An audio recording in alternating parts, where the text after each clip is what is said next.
cette fin du mois de mars et il soufflerait presque un parfum de vacances. Mais attention, le rendez-vous est capital. Après 5 mois de trêve, une nouvelle saison du championnat du monde d'enduro démarre ici à Penafiel. Il s'agit même de la première des 8 épreuves du calendrier 2009.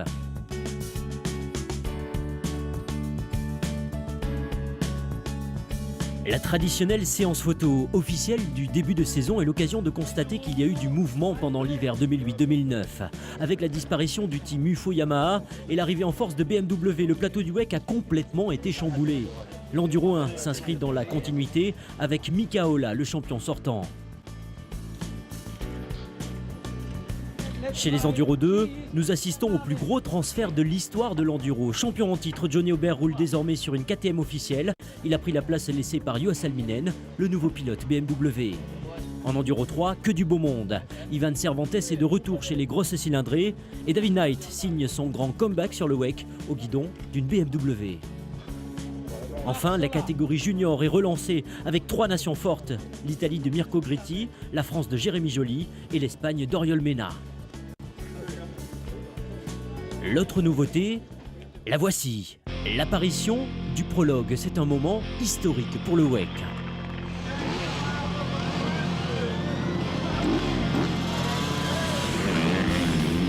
Désormais, afin de créer une vraie fête autour des week-ends de Grand Prix, les organisateurs, comme ici au Portugal devant 3000 spectateurs, peuvent proposer une super spéciale le vendredi soir. C'est une nouvelle image du championnat du monde d'enduro qui nous est offerte.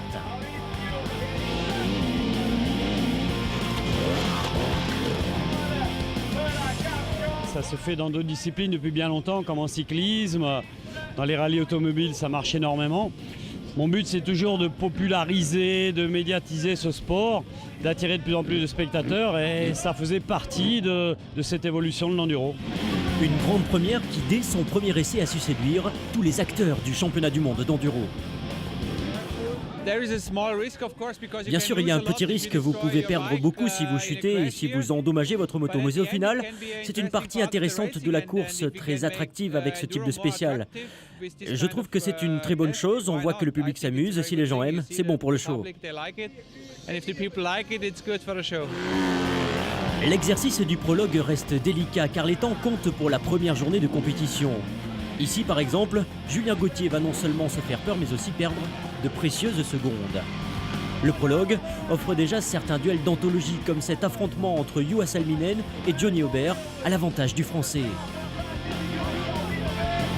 Mais l'homme le plus rapide de la soirée, le voici à gauche de l'écran, le Suédois Joachim Lundgren, premier temps devant les Espagnols Ivan Cervantes et Cristobal Guerrero.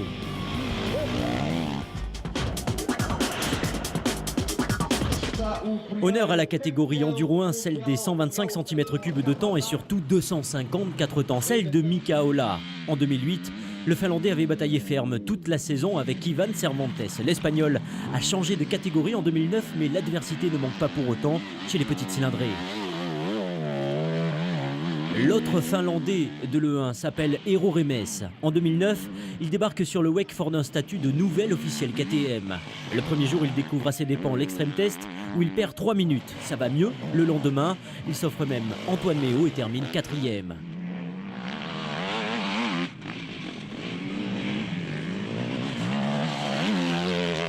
Car il faut le dire, les Français de la catégorie en ce début de saison ne sont pas à la fête. Au contraire, ils subissent, que ce soit Marc Bourgeois, Fabien Planet ou encore Julien Gauthier, ils restent aux portes du top 5.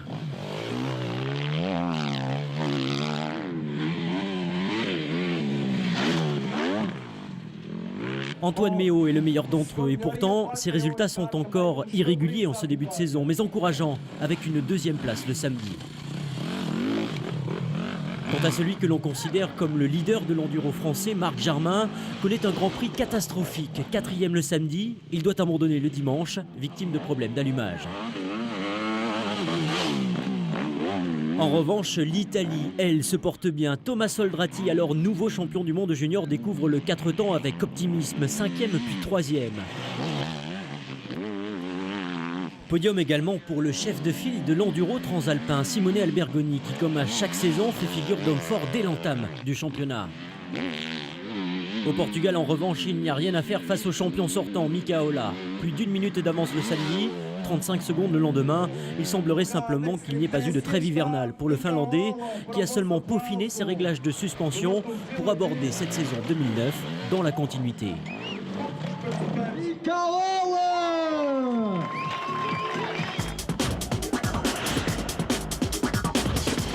La catégorie Enduro 2 est limitée aux 252 temps et 454 temps. Sur le papier, le plateau de l'Enduro 2 fait peur, puisqu'il s'agit tout simplement d'un vivier des meilleurs enduristes au monde. Comme chaque année, l'Enduro 2 attire son lot de crossmen. Nouveau venu sur le WEC en provenance du MX2, Matisse Stola est contraint d'abandonner le dimanche moteur cassé. Le vice-champion du monde du MX3, Christian Begui, connaît le même sort, des débuts difficiles en Grand Prix.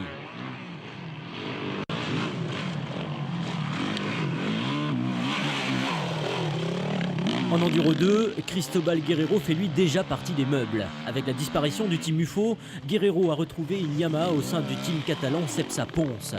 Si le samedi, il doit boucler un tour complet sans frein avant, le dimanche, il peut enfin rouler à son meilleur niveau, deuxième de la catégorie. Le passage à la 450 cm3 lui réussit bien. Juha Salminen est unanimement considéré comme le meilleur pilote de tous les temps. Battu par Robert en 2008, le Finlandais a décidé de relancer sa carrière après des années de fidélité à KTM en s'engageant dans l'aventure BMW. Mais lors de cette ouverture du grand bal du championnat du monde, Salminen ne se montre pas encore à l'aise au guidon de sa nouvelle monture. Il termine à une inhabituelle 5e place de l'E2. Le septuple champion du monde est franchement méconnaissable. Des erreurs, des chutes inexplicables.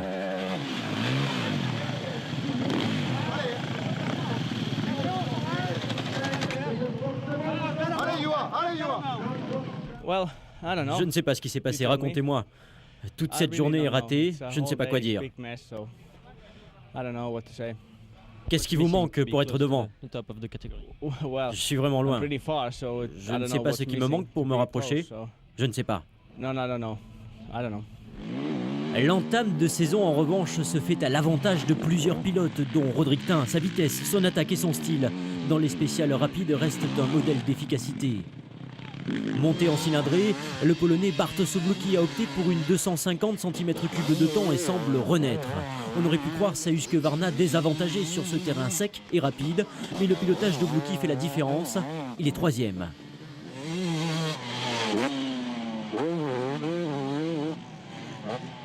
Le doyen de la catégorie a lui l'envie d'un jeune premier. À 35 ans, Alessandro Bellometti est l'un des pilotes les plus performants avec une belle 2e place à la clé, histoire de bien démarrer la saison.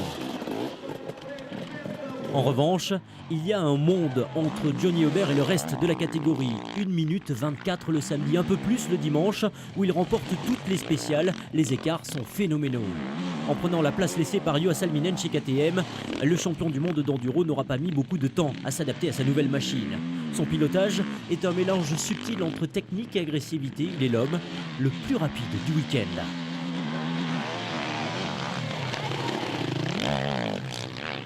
Oui, c'est parfait, je ne pouvais pas rêver mieux. J'ai vraiment tout donné le premier tour. Après, j'avais 30 secondes d'avance dès le premier tour, donc bon, j'ai essayé de gérer. Et puis c'est vrai qu'au fur et à mesure de la journée, j'ai accentué cette avance. Donc une bonne journée, très, très fatigante, mais une bonne journée.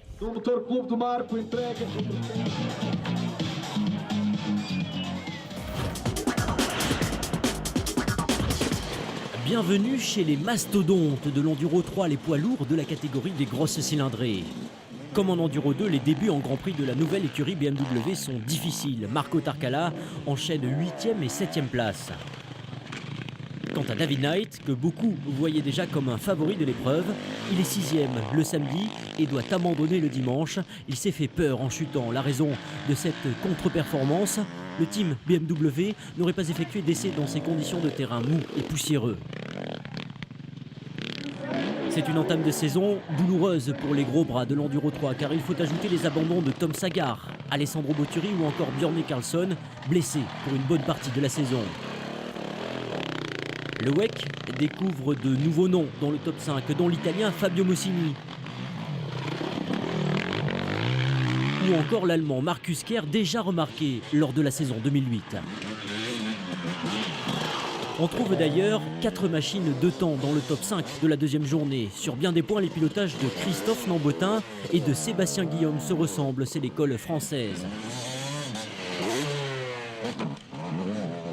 L'officiel Husqvarna va trouver un véritable compagnon d'armes avec le pilote Gasgas dès cette première épreuve. Nambotin 4, Guillaume 3 le premier jour, scénario inverse le lendemain.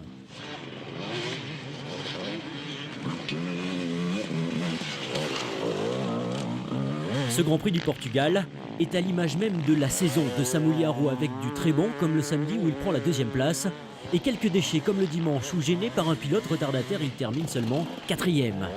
Celui qui est alors champion du monde en titre perd déjà 10 points sur son coéquipier et néanmoins adversaire, Ivan Cervantes. L'Espagnol pilote sa grosse KTM comme sa petite 250 de 2008. Il se disait en manque de roulage, en manque de réglage de suspension et pourtant il fait mouche. Sur le sec, Cervantes se révèle être un adversaire coriace. 28 secondes d'avance le samedi, 44 le dimanche. Il signe un doublé. J'avais comme objectif de revenir ici au Portugal pour gagner malgré quelques erreurs commises en fin de course. Je suis content de pouvoir remporter cette manche, c'était mon objectif. Surtout je suis content de battre David Knight et Marco Tarcala, c'est mon but. Pilotos como David Knight y Marco Tarcala, ¿no? Que es el objetivo.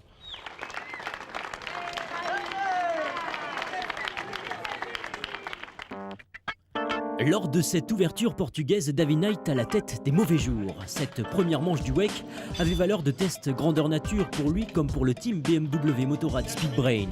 Après une série de courses de préparation fructueuses, à l'heure du débriefing, le constat est là. Certes, des meilleurs résultats sont attendus, mais ses débuts en Grand Prix sont déjà riches en enseignements.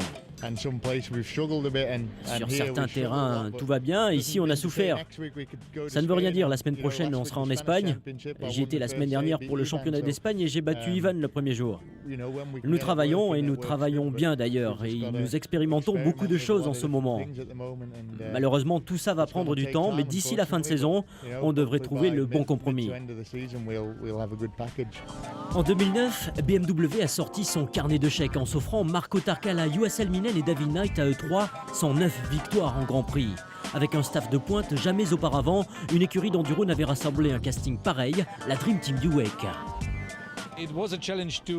C'était un challenge de convaincre des pilotes tels que Juha, David et Marco de rejoindre BMW. Mais ça s'est passé en début d'année 2008. Quand on est entré en contact avec eux, qu'on leur a montré la moto, très vite ils ont dit oui, c'est un challenge, oui, le projet est intéressant, innovant.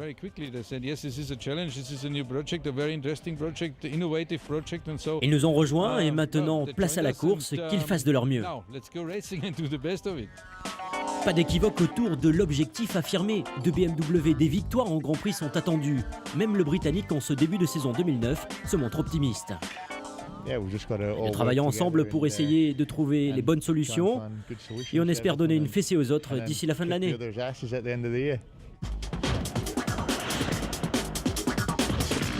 Chez les juniors, à l'orée de cette saison 2009, beaucoup voudraient succéder à Thomas Soldrati, le champion 2008. Le match du week-end s'est résumé à un affrontement France-Espagne. Côté tricolore, Sébastien Bozo termine 3e le samedi. Belle deuxième place de Jérémy Joly le dimanche, auteur d'une course pleine de combativité. Mais les Espagnols étaient décidément plus forts lors de cette ouverture du championnat, plus expérimentés aussi. Le bouillant Lorenzo Santolino enchaîne 2e et 3e place. Le héros du week-end s'appelle Oriol Mena, déjà favori sur le papier. Le nouvel officiel Usaberg s'annonce comme un candidat plus que sérieux pour le titre junior. La moto marche vraiment bien, fantastiquement même.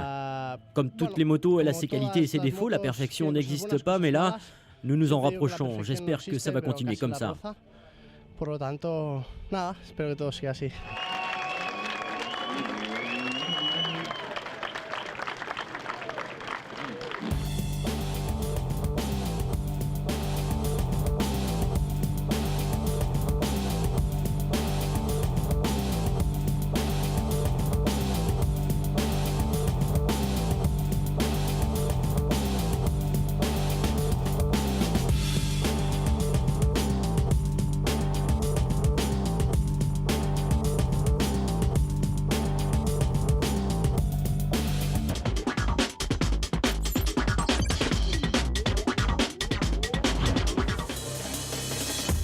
C'est la suite de la traditionnelle tournée Portugal-Espagne et la deuxième épreuve de la saison nous conduit en Catalogne, à 60 km de Barcelone, à l'intérieur des terres, à Igualada, pour le Grand Prix d'Espagne. Ville à l'activité industrielle importante, Igualada nous laisse découvrir au détour de ses rues quelques trésors d'architecture avec son université et son église Santa Maria, construite au XVIIe siècle. Dès que l'on quitte la ville, la Catalogne nous dévoile ses atouts les plus séduisants, avec une terre fertile et des paysages colorés. Et si l'on y regarde de plus près, on voit ça et là des traces de motos dans les sentiers. La région est l'un des hauts lieux de l'enduro espagnol. La tradition de sport mécanique y est importante et le motoclub Igualada célèbre à l'occasion du Grand Prix d'Espagne son 50e anniversaire. Une semaine seulement après un Grand Prix du Portugal épuisant, il s'agit de la deuxième des 8 épreuves du World Enduro Championship 2009. Il s'agit également du deuxième volet de la tournée ibérique, les stars du WEC ayant pris la route du sud de l'Europe depuis 2 semaines.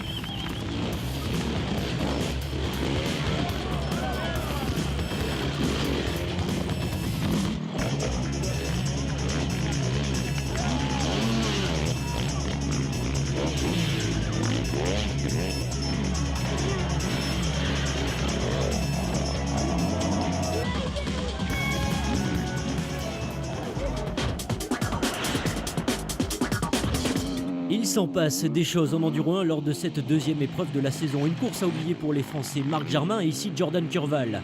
En liaison, une tige métallique a transpercé la jambe de l'officiel Cherco, passant entre le tibia et le péroné. Image impressionnante, nouvelle rassurante. Marc Jarmin va lui définitivement prendre un coup au moral, notamment ici où il prend 3 minutes de pénalité.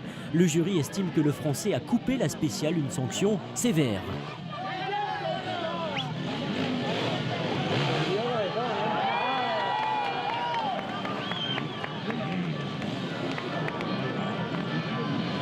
Des erreurs également pour Julien Gauthier qui chute ici dans l'Endurotest. Vous le voyez, les Français souffrent dans le sud de l'Europe.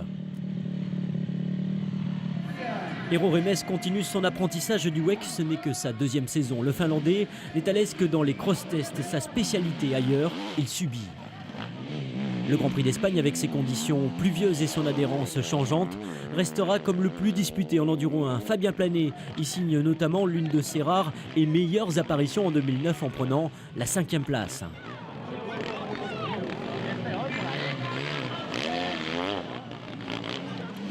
Thomas Soldrati, lui aussi, s'y fait remarquer en flirtant avec le podium sans pour autant l'atteindre. Antoine Méo s'offre une double ration de podium. Son pilotage s'affirme sur le WEC comme l'un des plus généreux et exubérants. Son passage chez les petites cylindrées s'annonce déjà au bout de 2 courses comme une réussite. Ce qui est particulièrement intéressant en Espagne est que Mika Ola est battable et même battu par un Simone Albergoni, très bon le deuxième jour lorsque les conditions virent du glissant au sec. La finesse de pilotage du petit prince de l'enduro italien fait la différence. Passé du faux Yamaha à KTM à l'intersaison, le dimanche, il remporte son premier et seul succès en 2009.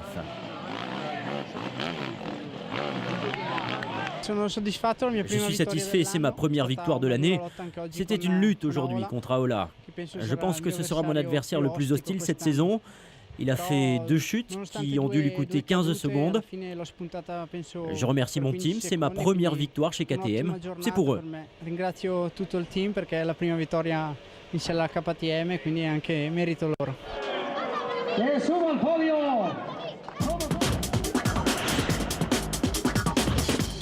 En ce début de saison, chez les Enduro 2, Juha Salminen apprend la patience. Il a compris que BMW mettrait du temps à progresser. Et les 20 à 25 kg de boue collante qu'embarquent les motos ne vont rien arranger, le pilotage devenant plus délicat, les motos ayant plus d'inertie. Salminen intègre toutefois le top 5 de l'E2, juste devant son coéquipier Simo Kirsi.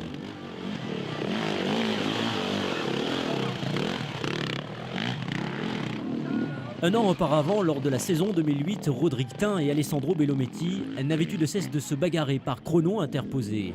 Serait-ce le poids des années, mais à partir de cette deuxième épreuve espagnole, l'Italien va légèrement accuser le coup, tandis que le Français accroît son effort, notamment le deuxième jour où 10 secondes plus rapide que son adversaire, il va chercher la 3e place de la catégorie. Avec son 1,50 m de jambes, Joachim Lundgren rattrape toutes les situations. Les courses difficiles, les météos pourris sont sa spécialité. Le Suédois offre à Usaberg la 4e place du samedi, la 2e le dimanche.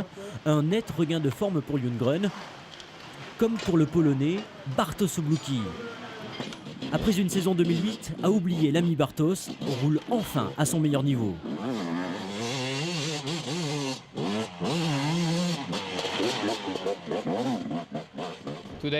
Aujourd'hui un nouveau podium, même si je me battais pour la 2e place, au final je suis 3e avec quelques erreurs. Mais malgré tout je suis satisfait. Pour moi c'est un nouveau podium. Avec si peu de temps passé sur la moto, il reste des choses à améliorer, mais je suis plutôt content pour être honnête. Cristóbal Guerreiro lui aussi a le sourire en championnat du monde. Le samedi, il termine même 2e.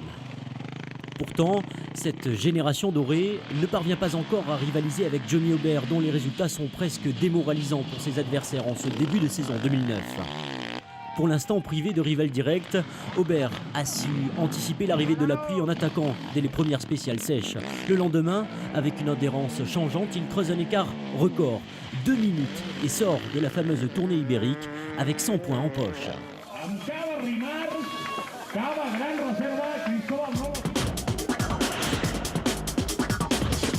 Chez les grosses cylindrées de l'Enduro 3 figure un invité de marque, le pensionnaire du motoclub Igualada et pilote de rallye Jordi Viladons. Le porteur d'eau de Marc Coma est 13e. Viladons s'est fait plaisir, visiblement pas forcément Marco Tarcala. Le numéro 2 mondial est 10e le samedi et ça ne va pas beaucoup mieux pour l'autre pilote BMW de la catégorie, David Knight. 6e. La crise couve entre le Britannique et l'écurie allemande. Marcus Kerr, dans ces conditions, est l'un des tout bons du championnat du monde. Le champion d'Allemagne en amateur d'épreuves difficiles prend la 5e place. Le premier jour, face à un Alessandro Botturi à son meilleur niveau, le champion sortant Samuliaro connaît une baisse de régime. Il se ressaisit le lendemain où il est confronté à Christophe Lambotin pour la 2e place. Le Français est rapide dans les ornières profondes, mais il laisse filer quelques dixièmes de seconde dans l'endurotest. Ça suffit en tout cas à Samuliaro, le finisher, pour prendre cette 2e place pour 75 centièmes. Au fil du week-end, la hiérarchie de l'Enduro 3 n'a eu de cesse d'évoluer. L'arrivée de la pluie est venue offrir un autre visage à la compétition. Dominateur sur le sec le matin, le héros national, Ivan Cervantes, a failli se faire voler la vedette en 2e partie de journée par Sébastien Guillaume. Pourtant parti avec du retard et une blessure au poignet contractée lors du prologue. Bénéficiant du caractère et de la vivacité de leur machine de temps, Guillaume comme Lambotin sont revenus sur l'Espagnol sous la pluie. Mais s'il y a quelques années, le pilotage dans la boue était l'une des faiblesses d'Ivan Cervantes, aujourd'hui, c'est l'un de ses atouts. Dans l'adversité, l'Espagnol signe un impressionnant doublé et aligne une 4e victoire consécutive, alors que tour à tour, les deux Français lui ont tenu la dragée haute.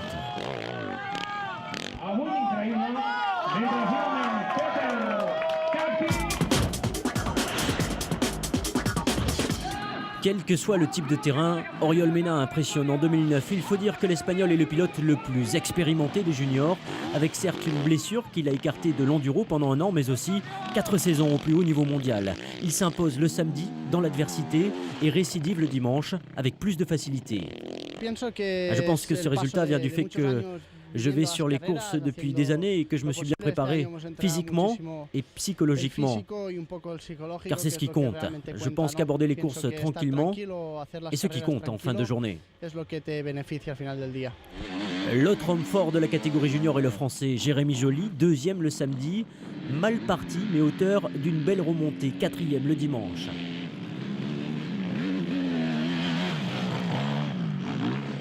Lorenzo Santolino enchaîne lui 3e place et abandon, tandis que Benoît Fortunato prend la 2e place de la catégorie le dimanche.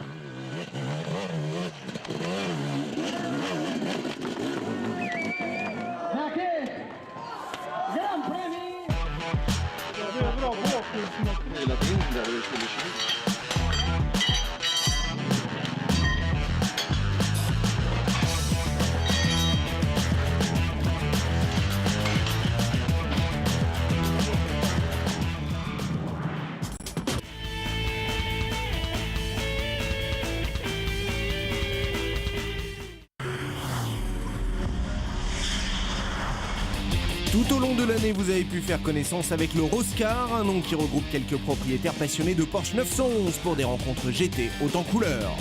Les meilleures images de la dernière rencontre de Manicourt et de la saison sont à retrouver le vendredi 20 novembre à 20h20.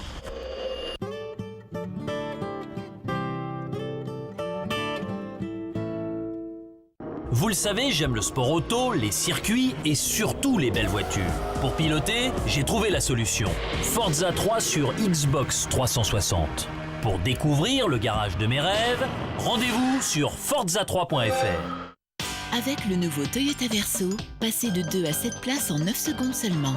Réduisez vos émissions de CO2 à 140 grammes par kilomètre et profitez de son toit panoramique vitré. Nouveau Toyota Verso, plein de vie. En ce moment, le nouveau Toyota Verso est à partir de 17 890 € seulement.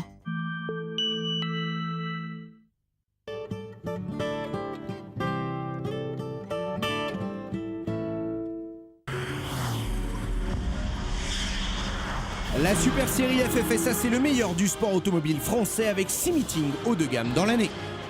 En tête d'affiche, le championnat de France GT avec Panis, Sayari, Dérault, Gropi et même Sébastien Bourdet. Alors ne manquez pas le best-of 2009, vendredi 20 novembre à 21h.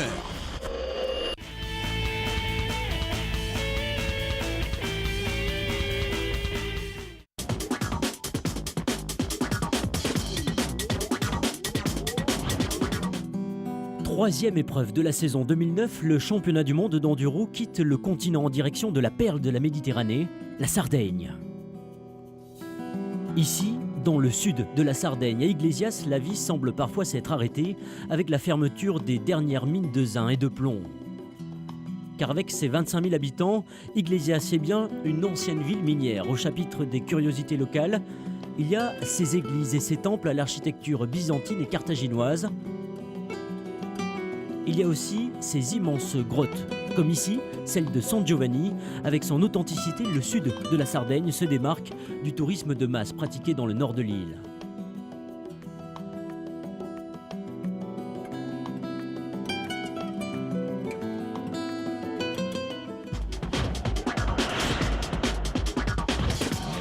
La pluie est décidément l'invitée surprise de la saison 2009. Elle vient notamment corser le premier jour de course en Sardaigne. Le terrain, malgré les apparences, va se révéler tantôt sec, tantôt humide et glissant, en tout cas très piégeux. Regardez la belle chute en liaison de Mauricio Guerini, l'Italien. La clé du succès en Sardaigne passe par l'Endurotest, une vraie longue spéciale en ligne à l'italienne. Marc Germain y perd un peu de temps, il devra se contenter de la 5e place. L'Endurotest est la grande spécialité des pilotes italiens élevés dans ces sentiers de pleine montagne. Thomas Solrati est l'un des tout bons dans l'exercice, il est 4e de la catégorie. Héro Remes plafonne encore dans les extrêmes tests où il est parfois pénalisé par sa petite taille. Julien Gauthier va lui aussi se coincer dans l'extrême test où il laisse filer de précieuses secondes. Malgré les velléités de Marc Bourgeois ou encore Fabien Planet, le meilleur représentant français reste Antoine Méo. À chacune de ses sorties, il progresse, notamment ici, sous la pluie. Il découvre aussi les vrais endurotests à l'italienne. Et si à l'intérieur de cette portion chronométrée, il n'a pas encore la vitesse d'un Simone Albergoni, il égale la prestation de l'Italien sur le week-end, 2e puis 3e.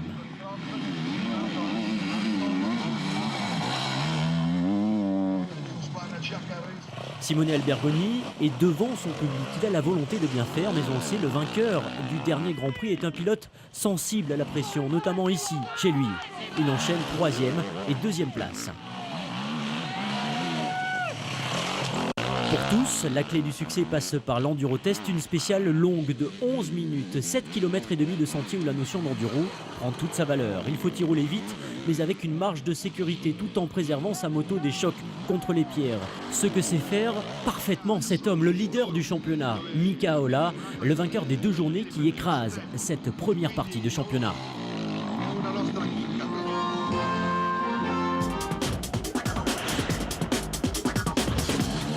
Chez les Enduro 2, avec des spéciales longues et des kilomètres à avaler en liaison sur 3 tours de course, les mécaniques souffrent. On dénombre 20% d'abandon, dont celui de Rodriguetin, problème d'allumage.